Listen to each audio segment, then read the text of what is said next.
Dumulog sa libman ng MPS si Ryan Mora Sandagon na 30 taong gulang residente ng Zone 7 na Barangay Mambayawas, Libmanan, Camarines Sur upang i-report ng kanyang ama na nawawala na si Rogelio Mora Varela, 52 taong gulang at residente sa nasabing lugar. Nito lamang Nobyembre 21 ng taong kasalukuyan. Base sa salaysay ng anak, sinugod sa ospital ang kanyang ina sa Bicol Region General Hospital o dating Bicol Sanitarium sa Barangay San Pedro, Cabusao. Labis na depresyon ang sinapit ng padre de pamilya nang makumpay ng asawa nito sa ospital. Narito ang panawagan ng kanyang mga kaanak. Sa gabos, nangangapudan po ako kung si Isay po ang nakakabisto or makahiling kay Rogelio Mora Jr. Sana po ipag-alam lamang sa indong mga barangay, lalong-lalo na po sa Bulo Norte at sa Bulo Sur, Tula-Tula, Kulakling, Manangli, sa gabos pong barangay na nasasakupan kang Sipukot.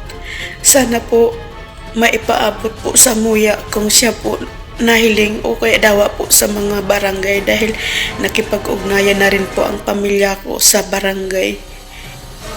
Kung sa insinda mga naghahanap, hanggang ngunyan po dahil po sinda nagpupundo maghanap, siya po nawara kang 21 ning Banggi. Dahil po siguro sa depresyon, baka po nagblangko ang isip niya dahil ang agom niya po nasa hospital. Siya po yung nagbabantay. So, nahiling po sa CCTV na nagluwas siya ng Banggi mga alas 11 or alas 11:30.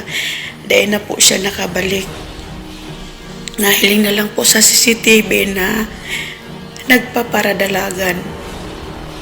So hanggang ngunyan po tigahanap mi po siya. Sana po may makahiling.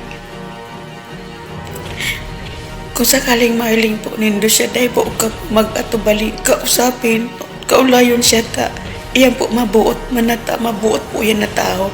Dahil may po yan nahilingan o minsan nagkamahil. Sa Barangay Mambayawas. Ay iyang tawi sir, bilas ko yan. Opo. Ang agam kayo sa kudang agam ko, magtugang. Opo. Kaya lang sir, ang agam kaya niya sa sanitaryo, sa hospital, inakakita sa headline. Kunyang ka, ini siya, bantay duman. Iya po. Kunyang ka, nagluwas siya sa sanitarium. Maana siya nakabalik. Kang bangging itong siguro mga alas 7 o alas 8 araw na Ni Banggi po. Kunyang kapag kaaga, may si mga aki, pag duman, maana dahil nagprapod dahil si nurse na araw ka niya, maanang bantay. Opo. Pagkaaga, pag dumangkan si aki, maana tighanap na. Hasta nagdiruma naman nga kami. Tayo na nga ang baritang araw kaya na si Rogelio, mawawara na. Opo. Kaya kami man, nagdumanan. Hasta si mga aki, nagharanap naman. O yun yan, kaya kami, kung isa'y man kabi ang nakakabisto sa Indo, kay Rogelio Mora na pwedeng ipaabot sa mga, kung niyang sangon niya na maaraman himan, kung niyang sangon siya, kung nasa marina ka magtaka na ipaabot man igisa mo sa Barangay Mambayawas na ipaabot lang na. Samantala, base sa CCTV ng ospital, pasado alas 10:20 ng gabi nang huling nakita si Rogelio Varela, nakasuot ng pulang sando, nakapatig na jacket at nakakaki na short at naglalakad patungong direksyon ng bayan ng Sipukot.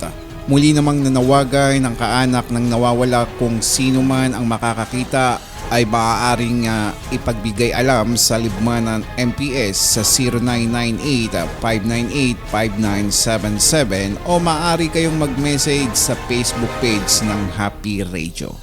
Iyan ang report mula dito sa 94.7 Happy Radio. Ako si Eddie Jas Balbin. Gusto ko, happy ka.